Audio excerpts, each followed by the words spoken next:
Louis.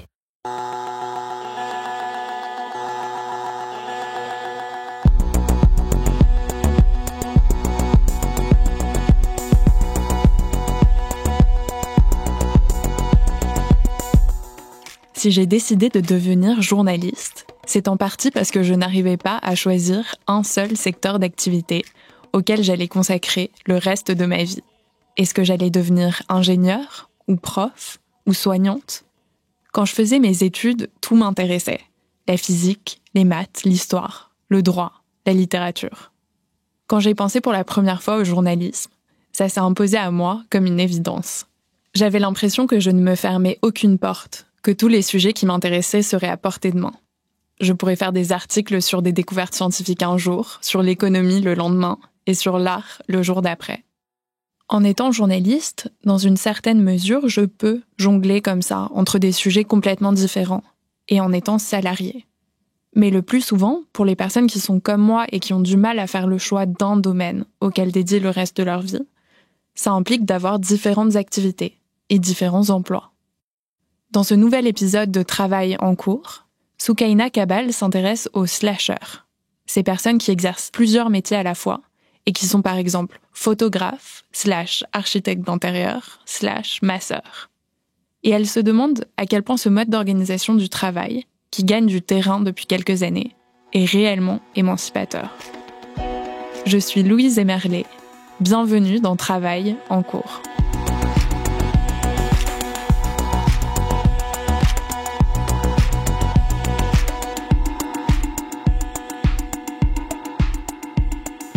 Depuis une dizaine d'années, on entend parler de slasher.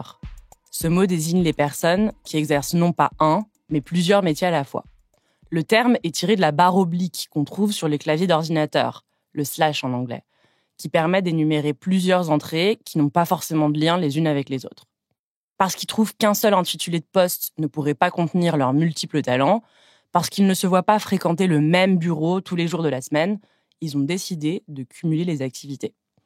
Ils sont menuisiers, /consultants, /photographes. Elles sont formatrices, /chefs d'entreprise, /autrices. Depuis une quinzaine d'années, le slashing s'impose auprès d'une population toujours plus large. Le salon SME, dédié aux micro-entrepreneurs, évaluait à 4 millions le nombre de slashers en France en 2016. Et selon cette enquête, cumuler plusieurs activités est un choix pour 2/3 d'entre eux. Mais comment expliquer ce mode d'organisation du travail ? Et à quel point slasher peut-il être émancipateur ? Pour comprendre la réalité que recouvre ce drôle de néologisme, j'ai été à la rencontre de Monique Dagneau, sociologue, autrice et professeure à l'École des hautes études en sciences sociales, qui a fait du travail l'un des sujets principaux de sa recherche. Elle m'a expliqué que le terme de slasher pouvait désigner des catégories de travailleurs très variées. Je dirais que le mot slasher, j'ai dû l'utiliser à peu près autour des années 2009-2010, alors que c'était un mot pratiquement inconnu auparavant. Ce terme signifiant qu'on peut passer d'un travail à l'autre en faisant des choses absolument différentes. Et à l'époque, je distinguais 3 formes de slasher. Le slasher qui est lui-même hyper diplômé, qui en a assez de travailler dans une grande entreprise, de subir le joug d'une organisation. Donc, ça va aussi avec la montée d'un rapport au travail qui soit plus dans des hiérarchies, d'une mise en question du travail des grandes entreprises. Et donc, ce profil très diplômé, ce sont des consultants, des personnes qui, tout en étant consultants ou pas, créent des entreprises, des start-up, qui, tout en étant start-upers, consultants, peuvent être aussi enseignants, enfin, qui sont multicartes en termes de boulot et, disons, les différentes facettes de travail qu'ils ont se renforcent mutuellement. Vous avez une autre catégorie qui est à l'extrême, qui sont précisément des gens qui n'ont pas d'emploi et qui créent leur emploi en devenant effectivement ou livreurs. Bon, après, il y a eu l'utilisation de ces plateformes numériques pour la voiture avec la naissance d'Uber, mais c'est un peu plus tard. Et on a développé l'idée que finalement, grâce au numérique, une fois encore, il y aurait des gens qui pourraient se fabriquer un emploi, trouver des clients par le biais des plateformes. Il y avait quand même l'idée que ces plateformes numériques, elles permettaient à des jeunes sans emploi ou éventuellement sans qualification de se mettre sur le marché du travail et de trouver des clients, notamment dans tout ce qui concerne la mobilité. Les voitures, les déplacements, les livraisons et tout ça. Donc ça, c'est la deuxième catégorie. Puis il y a une troisième catégorie qui est infiniment, disons, plus floue, mais je pense qu'il faut quand même la distinguer. C'est-à-dire des personnes qui ont un emploi quelque part, mais ont envie de développer une autre activité, mais qui n'ont pas nécessairement non plus les moyens de bien vivre de leur première activité, mais veulent quand même développer une activité, souvent une activité artistique, ou dans le domaine de l'écriture ou du théâtre, et qui donc utilisent ces plateformes, donc Slash, entre différentes activités, mais vraiment au profit d'un projet d'activité de réalisation de soi, notamment dans une activité artistique. Pour découvrir de plus près ces différents types de slasheurs, j'ai parcouru le réseau social professionnel LinkedIn et je suis tombée sur le profil de Christophe Tessier. Il se présente comme un slasher depuis l'an 2000. Parmi ces différents slash, on compte la communication, le coaching, l'hypnothérapie ou encore la chasse immobilière. Je l'ai rencontré pour qu'il me raconte comment il construit pièce par pièce le puzzle de sa vie professionnelle.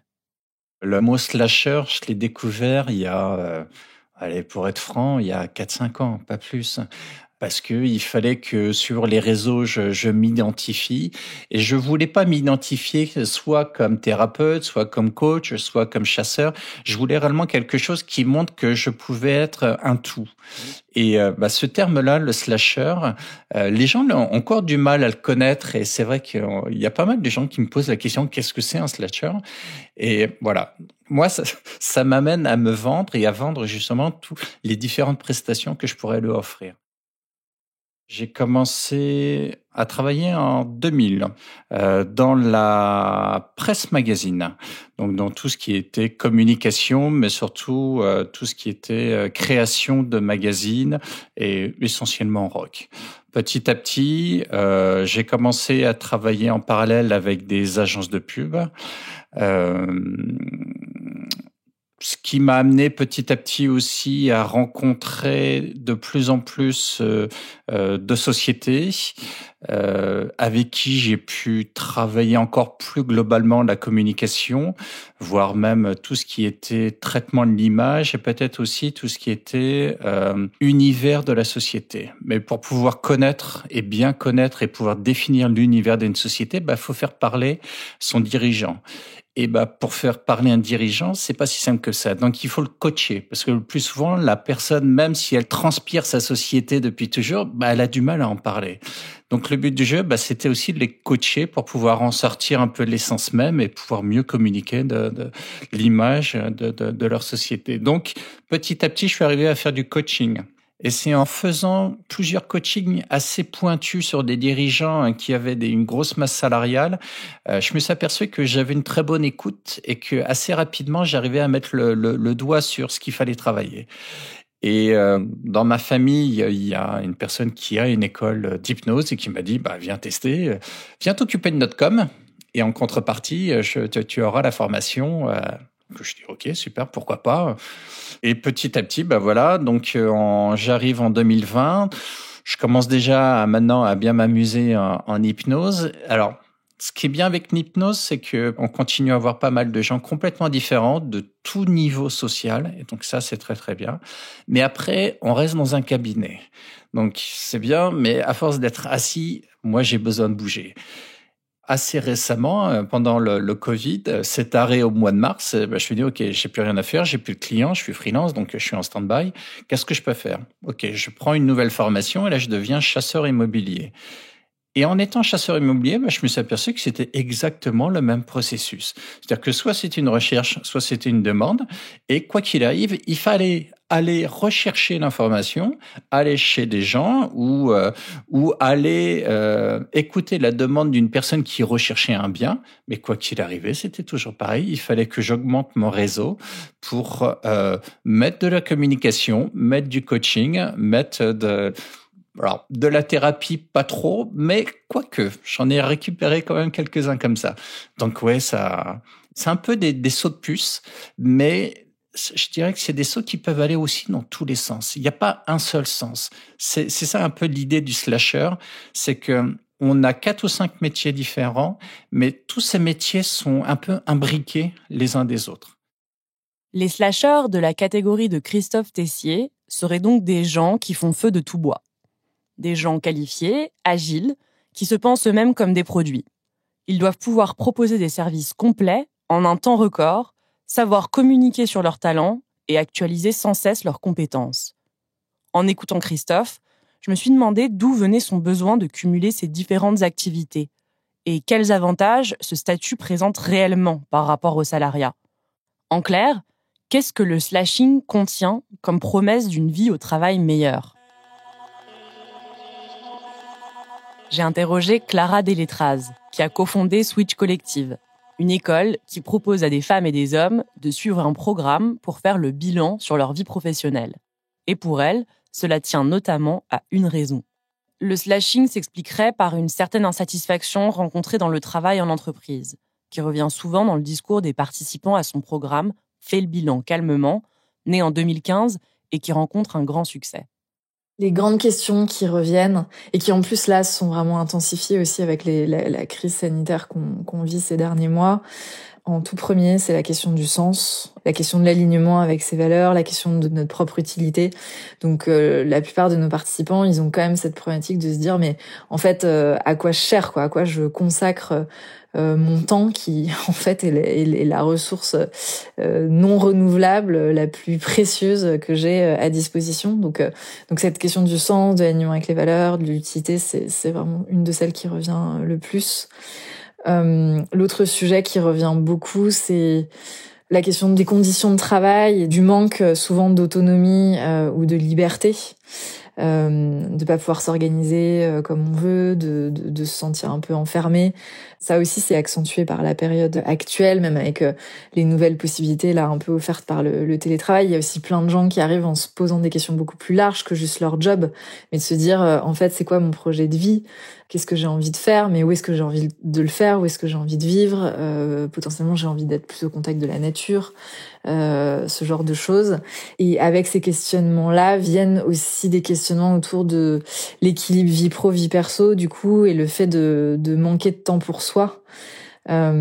Souvent, justement, nos participants, ils ont cette impression de pas être totalement alignés avec qui ils sont ou de pas pouvoir utiliser tout leur talent, entre guillemets, tu vois, tout leur potentiel, et l'impression de pas pouvoir être en phase avec toutes leurs aspirations profondes parce que ils sont justement enfermés dans une activité ou qu'ils sont obligés de laisser de côté des choses qui leur tiennent à cœur par ailleurs. Donc voilà, c'est un peu toutes les questions qui se posent pour eux. Le fait de slasher, ce serait donc d'abord la promesse de mettre à l'œuvre tous ses talents sans exception, de trouver du sens et du plaisir dans son travail et d'organiser son temps comme bon nous semble. Nous, on a à peu près 28% des gens qui finissent le programme Fait le bilan avec le projet ou du coup en cumulant effectivement plusieurs activités. Ça leur permet en général de pouvoir ménager et développer plusieurs centres d'intérêt, plusieurs talents, ce qu'on s'est dit, plusieurs facettes d'eux-mêmes. Et parfois des facettes qui peuvent avoir l'air antinomiques. Je pense à Marine aussi qui était artiste d'un côté, qui faisait du conseil de l'autre, à Nicolas qui travaille dans une grosse boîte de tech et qui est passé au 4/5e pour se faire un jour par semaine de la musique. Bon, tu vois, il y a plein de belles histoires comme ça.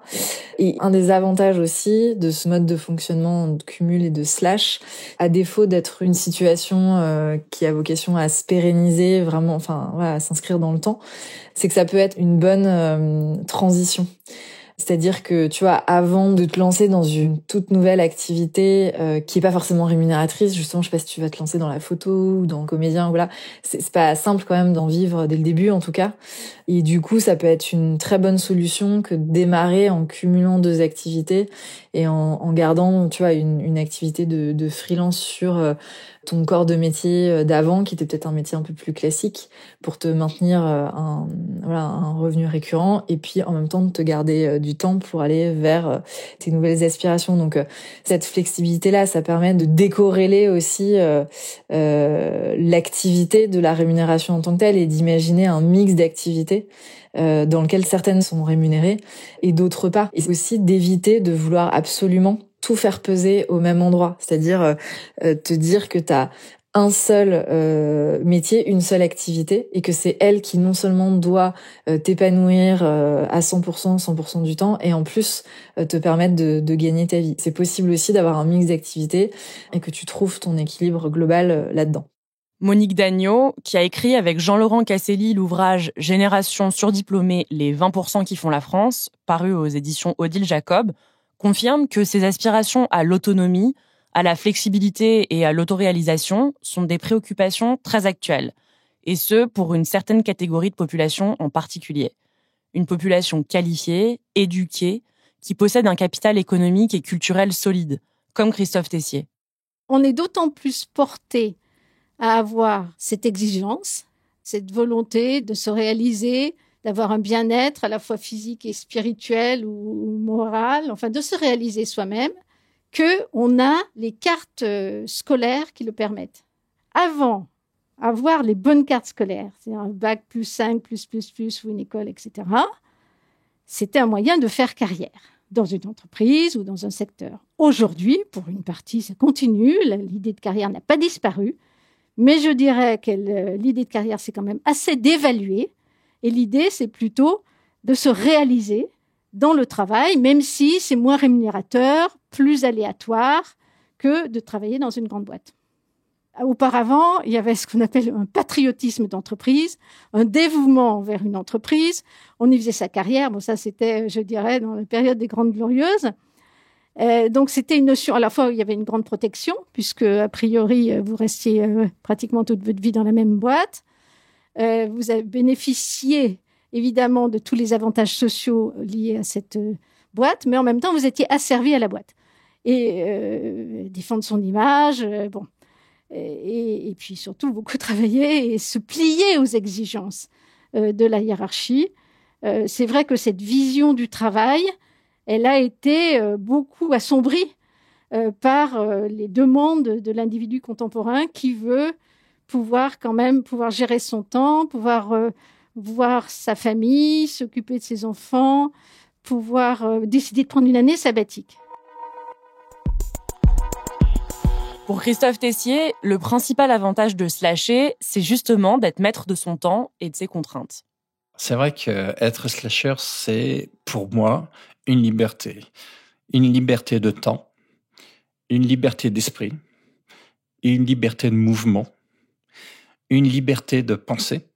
C'est ne pas être sous la tutelle de quelqu'un. Je suis déjà sous ma propre tutelle, ce qui est déjà très compliqué.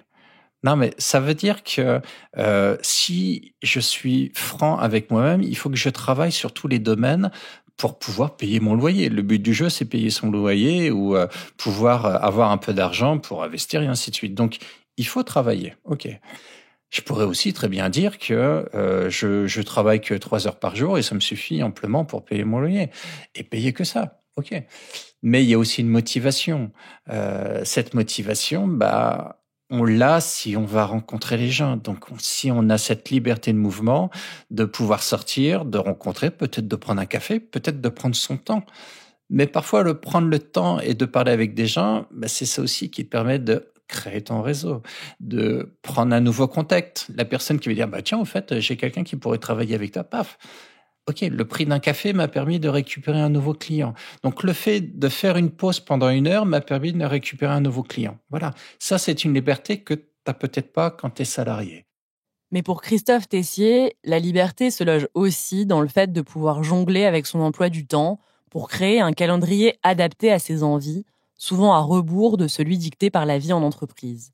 Être slasher, ça permet aussi d'avoir des moments de liberté pour prendre ses vacances. L'idée, c'est de ne pas prendre les vacances en même temps que tous les autres, bien sûr. À une époque, je partais un peu en vacances décalées, mais maintenant, c'est de pouvoir limite de se faire des week-ends de 4 jours. Donc de partir le vendredi, de revenir le lundi soir. Voilà, ça, je pense qu'un salarié, il a du mal à faire ça.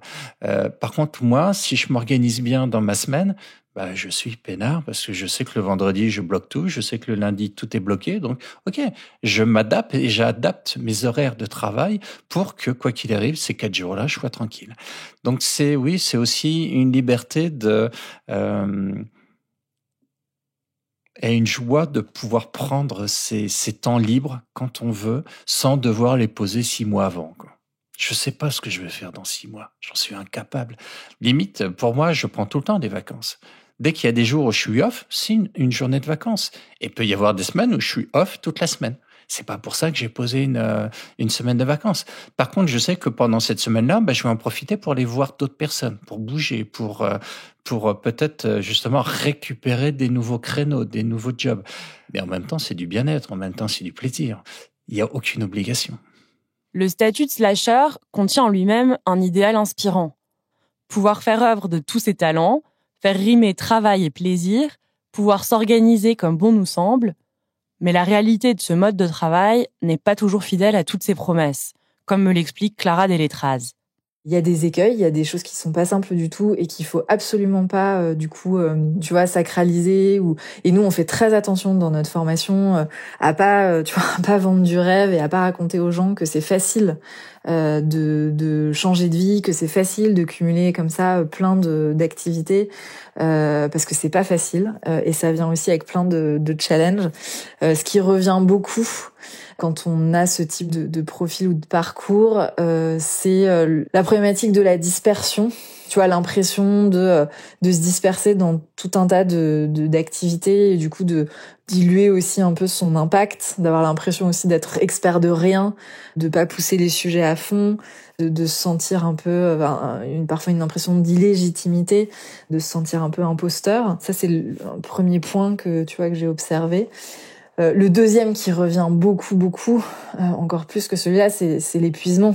L'impression de courir plein de lièvres à la fin et de se dire ok, je suis libre entre guillemets, je suis libre de m'organiser comme je veux, et paradoxalement la liberté ou l'autonomie comme ça, elle vient avec une autre aliénation, tu vois, qui est celle que tu te mets à toi-même et qui est celle du temps, du risque de te retrouver dans une course effrénée. Il y a pas mal d'études qui montrent que l'augmentation de la flexibilité du travail, de ce qu'on appelle le blurring, l'effacement des frontières entre le pro et le perso, les différentes activités, que tout ça allait de pair aussi avec l'augmentation des burn-out. Parce que il y a clairement souvent avec ces profils-là une augmentation du temps de travail, de l'intensité de travail et du coup du manque de temps, et des gens qui se perdent, qui peuvent aussi se retrouver à se perdre là-dedans parce que tout simplement t'en fais trop et qu'il y a plus de limite, quoi. Donc ça, c'est vraiment le gros écueil que nous on observe et qui est pas simple à gérer.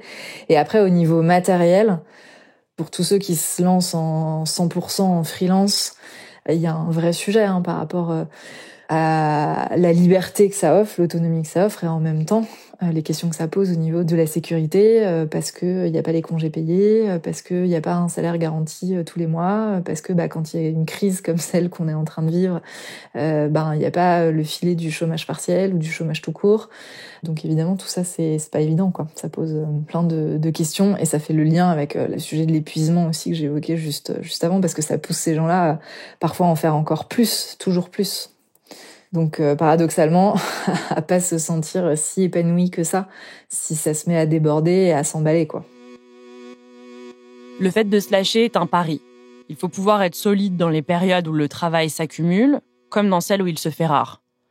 S'établir à son compte force le slasher à assurer lui-même sa propre sécurité dans son emploi. Il n'a pas de salaire fixe garanti, il n'a pas la certitude de décrocher régulièrement des contrats qui lui permettront de faire croître son activité, et à moins d'avoir un capital personnel sur lequel se reposer, pas de matelas de sécurité en cas d'échec. Il n'a pas non plus de congés payés, ni de cotisations sociales. Si on décide d'être entrepreneur, d'être indépendant, d'être freelance, d'être slasher, on décide aussi de faire un trait sur tout ça. parce qu'on décide d'aller vers une motivation personnelle qui va nous permettre d'aller encore plus loin dans notre job, d'aller chercher peut-être encore d'autres nouveaux clients. Alors que si on savait que, quoi qu'il arrive, on sait qu'on est payé pendant 4 semaines à rien faire, justement, là, on serait peut-être dire, ok, c'est pas grave, on verra plus tard. Non, on peut pas se dire, ok, je me mets en stand-by pendant 1 mois et je vois plus tard. Ça, c'est pas possible. Je dirais simplement que j'ai pas le temps d'être malade. L'important, c'est déjà de prendre plaisir dans tout ce que tu fais. L'important, c'est de voir le résultat et de voir surtout que ton client est content de ton résultat. Ça, c'est ton objectif principal. Peu importe comment tu le fais, peu importe comment tu amènes tout ça. Ton objectif, c'est que ton client soit satisfait. Peu importe tout ce que tu mets en place et comment tu le mets en place pour pouvoir arriver à ce niveau-là. Alors, c'est vrai qu'en tant qu'indépendant, vu qu'on change à longueur de temps de client, ça booste notre ego. Et en boostant notre ego, on se dit, ok, on a la capacité, on a cette volonté d'aller encore plus loin. Travailler sans avoir la sécurité de congés payés, de compensation si on tombe malade ou qu'on a un accident, c'est possible d'autant plus sereinement si on a des ressources suffisantes pour rebondir en cas de problème. Mais qu'en est-il lorsque le slashing est subi ? Pour cette catégorie de slasheurs dont parlait Monique Dagneau, peu diplômés, peu qualifiés, qui existaient longtemps avant que le terme de slasher soit créé et qui cumulent les sources de rémunération parce qu'une seule ne leur suffit pas à subsister. Ce sont les femmes qui travaillent comme cantinières, mais qui font aussi des ménages et de la garde d'enfants. Ce sont les vendeurs ambulants, /plongeurs en cuisine, /livreurs. Bref, les femmes et les hommes qui cumulent plusieurs emplois pour joindre les deux bouts. J'en ai parlé avec Édouard Bernas, qui a été parmi les premiers livreurs à vélo des plateformes de livraison de nourriture et qui a cofondé le CLAP, un syndicat de défense des droits et des conditions de travail des travailleurs de plateforme contre les dérives de l'ubérisation. Il m'a expliqué comment il a découvert cette activité de livreur à vélo. En fait, c'est un de mes amis qui était journaliste et qui, lui, bossait pour Deliveroo à mi-temps. Et même à mi-temps, il arrivait à se dégager environ 900 € par mois, un truc comme ça, et en plus de son stage. Donc c'était, il me disait, c'est idéal pour prendre son vélo le soir quand on veut. C'était assez attirant sur le papier parce qu'on était l'été, parce que c'était, on va dire, pas trop mal rémunéré. En fait, c'était rémunéré, je vais dire correctement, un petit peu mieux que le SMIC, mais pas non plus. Donc je me suis dit pourquoi pas, ça a pas l'air si compliqué, et puis ça va me refaire les cuisses, et puis très bien. Et je me suis lancé sans trop réfléchir, quoi. Pour Édouard Bernas, les plateformes de livraison à vélo présentent la promesse d'une activité flexible et plutôt rémunératrice.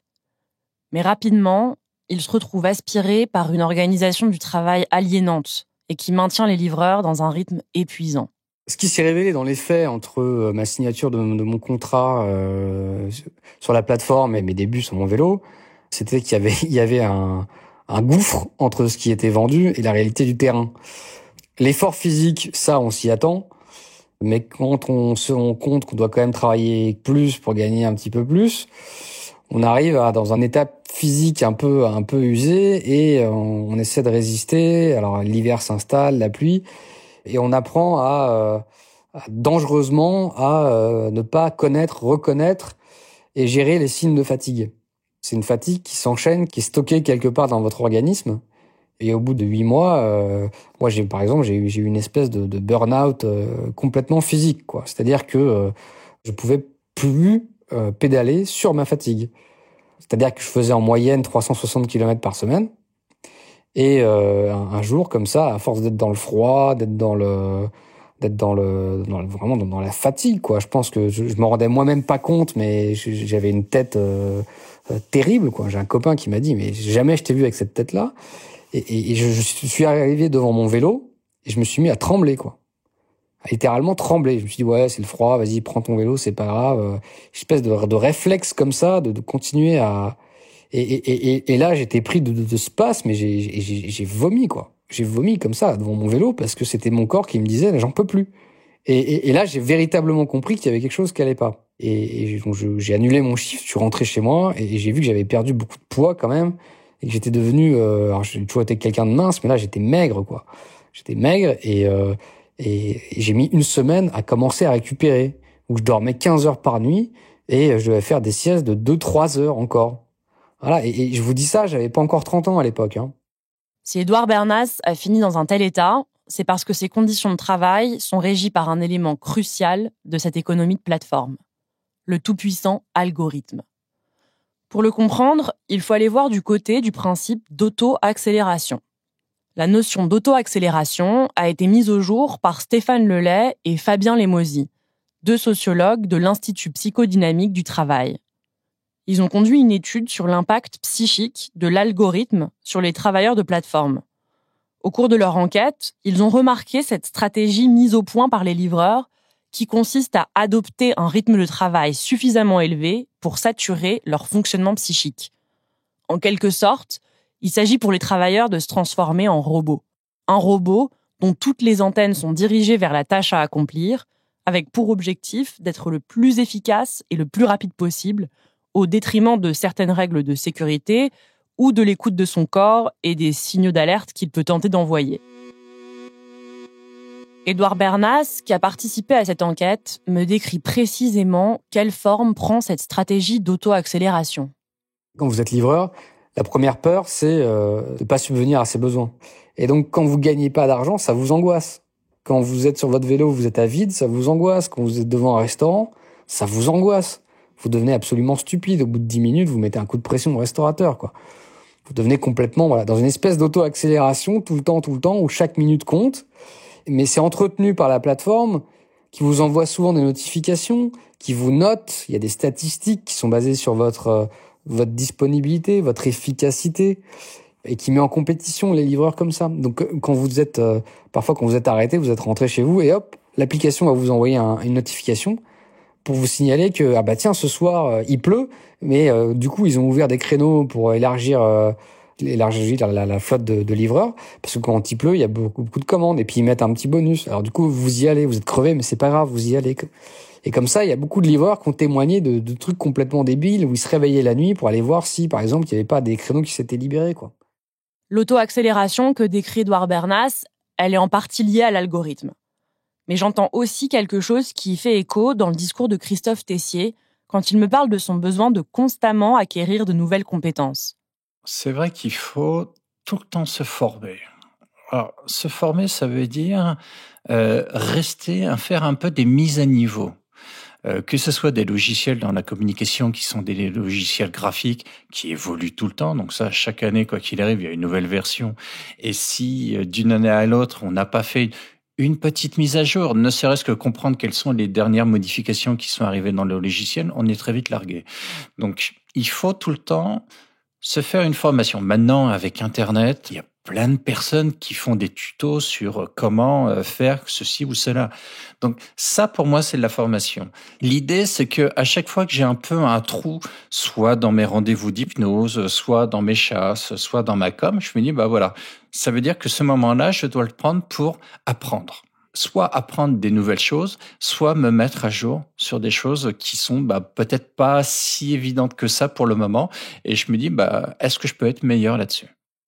L'auto-accélération ou le fait de toujours se pousser, quitte à ne pas entendre les signaux que nous envoie notre corps et finir en surmenage, cela trouve surtout ses origines dans l'absence des protections liées au salariat. Le statut d'auto-entrepreneur, créé en 2009 pour permettre à des particuliers de facturer des prestations en évitant les lourdeurs administratives de la gestion d'une entreprise, a favorisé l'émergence des slasheurs. Son développement a été au centre des propositions d'Emmanuel Macron, candidat du travail, pour dynamiser l'emploi et encourager l'entreprise individuelle. Les auto-entrepreneurs doivent assurer eux-mêmes leur couverture sociale, n'ont pas le droit à des congés payés, à des arrêts maladie, ni à des indemnités chômage. Une aubaine pour les entreprises qui emploient à la tâche, aux besoins, des individus dont elles n'ont pas à financer les prestations sociales et qu'elles peuvent mettre en concurrence à loisir pour pouvoir les payer le moins possible. Mais alors, que faire ? Doit-on renoncer à la promesse de flexibilité et de réalisation de soi qu'offre le slashing ? Et comment envisager un mode de travail où l'indépendance des travailleurs serait respectée et dans lequel ils pourraient jouir d'une protection sociale élémentaire ? Comment trouver une troisième voie Entre la success story d'un Christophe Tessier, sans cesse à l'affût de nouveaux clients qui considèrent que son travail ne lui laisse pas le temps d'être malade, et les conditions d'existence des nouveaux ouvriers numériques, déshumanisés par l'algorithme, qui travaillent toujours plus pour gagner de moins en moins. Il convient de se demander si l'idéal du statut de slasher peut être préservé. L'idéal d'un travail qu'on se façonne, qu'on se choisit, sans pour autant renoncer aux droits sociaux qui, comme leur nom l'indique, sont des droits et non pas des options qu'on devrait payer pour pouvoir en profiter. Pour atteindre cet idéal, les slashers ont à conquérir une véritable reconnaissance dans leur statut. Ils doivent encore arriver à ce qu'ils soient circonscrits, sécurisés et accompagnés d'un point de vue politique et juridique. Et pour conquérir des droits, comme le rappelle Édouard Bernas, la meilleure manière reste de s'organiser collectivement. La réponse, elle est éminemment politique. Et de toute façon, en attendant des jours meilleurs, que faire ? Il y a plusieurs façons de faire. Moi, la meilleure solution que je peux vous proposer, c'est si vous voulez être indépendant, parce que ce qui vous attire, c'est d'être autonome dans la façon de conduire votre travail et de l'organiser, j'imagine aussi que vous voulez être autonome dans la façon de le défendre. Et donc ça, il faut, à mon sens, envisager la création de collectifs autonomes, comme on l'a fait en fait avec le CLAP, qui aurait pour vocation à, si vous voulez, à éclairer la réalité des conditions de travail et à peser dans le rapport de force. Ça, c'est clair et net. Malgré le désir d'autonomie que portent les slashers vis-à-vis de leurs conditions de travail, le salut de ce statut semble en fait résider dans la solidarité des travailleurs entre eux. C'est ce qui a conduit à la création du syndicat de travailleurs indépendants, indépendants.co, avant la crise du coronavirus. Dans une tribune, ils écrivent « Le système de protection sociale actuel a été pensé à l'ère de l'économie de masse, où le salariat et le plein emploi étaient la norme. Ce n'est plus le cas aujourd'hui. Nous formons une catégorie de travailleurs hétérogènes, mais nous sommes animés par un désir commun, allié autonomie et sécurité. Tout est à réinventer, tout est à construire. » Le syndicat a lancé, sur la plateforme 3millionsdindépendants.com, une consultation nationale pour mieux connaître les attentes des travailleurs indépendants et ainsi mieux les représenter. En juin démarre la phase de consultation sur l'assurance chômage et en septembre prochain, celle sur les droits sociaux. Fin 2021, le syndicat va réunir toutes ses contributions dans un livre blanc. En se réunissant, les slashers pourraient œuvrer à une meilleure reconnaissance de la spécificité de leur vie kaléidoscopique et leur permettre un jour d'incarner, à leur tour, des voies professionnelles synonymes de sécurité et d'équilibre. Vous venez d'écouter Travail en cours, un podcast de Louis Média. Si vous souhaitez nous partager votre histoire par rapport au travail, vous pouvez nous écrire à hello@louismedia.com. Cet épisode a été tourné et écrit par Soukaina Kabal. Cyril Marchand était au montage et à la réalisation. La musique est de Jean Thévenin et le mix a été fait par Olivier Baudin. Marion Girard est responsable de production et Maureen Wilson, responsable éditoriale. Mélissa Bounois est à la direction des productions et Charlotte Pudlowski à la direction éditoriale.